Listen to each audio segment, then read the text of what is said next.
Magandang umaga po, Pilipinas. Ito po si Father J-Boy. Halina, tayo na po ay magkapet, pandasal.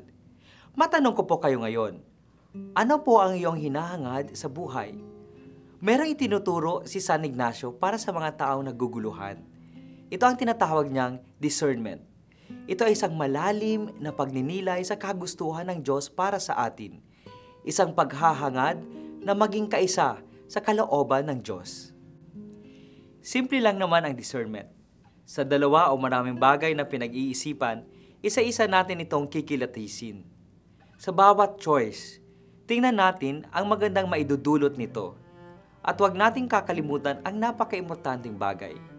Isasama natin ang lahat ng pinag-isipan sa ating mga dasal. Paano natin malalaman kung ito nga ang kalooban ng Diyos para sa atin? Dalawa po ang indicators. Una, mapanatag ang ating loob sa ating pinili na hakbang. Pangalawa, kung ang ating napiling hakbang ay magpapalalim sa ating pagmamahal sa Diyos at sa kapwa. Magandang umaga po.